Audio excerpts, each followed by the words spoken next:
PLN terus jalin kolaborasi global, kembangkan energi hidro di Indonesia.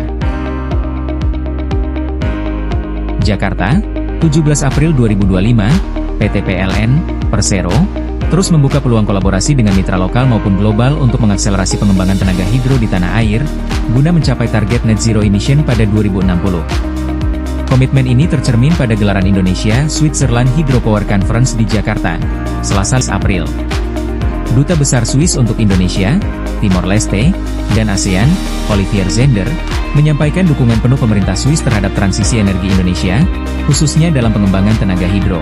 Perusahaan Swiss telah aktif di sektor tenaga hidro Indonesia selama lebih dari 1 abad.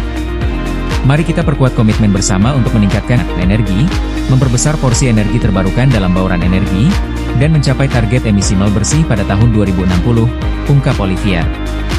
Wakil Ketua International Hydropower Association, IHA, Karen Atkinson, turut mengapresiasi langkah Indonesia dalam menjadikan tenaga hidro sebagai bagian dari strategi transisi energi nasional. Menurutnya, pengembangan pembangkit listrik tenaga air, PLTA, berkelanjutan membutuhkan dukungan lintas pihak. Membangun tenaga hidro yang berkelanjutan membutuhkan kolaborasi, inovasi, dan yang terpenting adalah komitmen.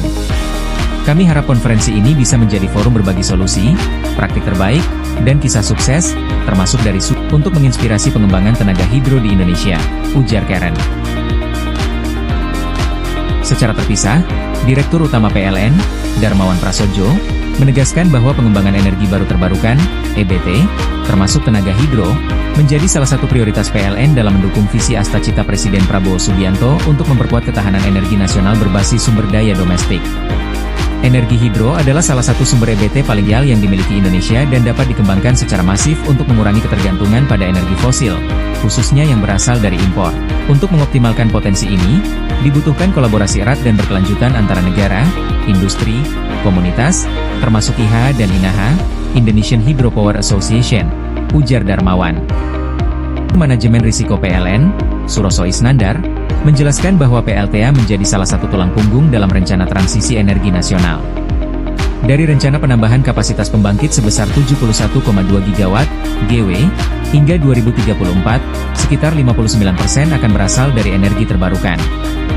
Dari porsi terbarukan tersebut, sekitar 28% berasal dari tenaga air atau hidro. Target ini menjadi blueprint masa depan kami untuk mewujudkan ekosistem energi bersih di Indonesia yang mendorong pertumbuhan ekonomi, daya saing, dan kemakmuran. Yang terpenting adalah menciptakan lingkungan yang lebih baik dan bersih di masa depan, kata Suroso. Suroso menambahkan bahwa potensi tenaga hidro yang telah teridentifikasi di Indonesia mencapai 28,9 GW. Sebagian besar berada di Kalimantan dengan lebih dari 13 GW, Sumatera lebih dari 7 GW, dan Sulawesi lebih dari 5 GW. Sebagai upaya akselerasi energi hijau di sektor tenaga hidro, PLN tengah berkolaborasi dalam menjalankan proyek strategis seperti Mentarang Induk 1,3 GW dan Kayan Cascade 9 GW di Kalimantan Utara. Sedangkan di Pulau Jawa, PLN tengah membangun Upper Cisokan Pumped Storage, pembangkit pumped storage pertama di Indonesia dengan kapasitas 1040 MW (MW). Proyek ini didukung oleh World Bank dan diharapkan dapat meningkatkan keandalan sistem kelistrikan Jawa Bali. Terima kasih sudah menonton.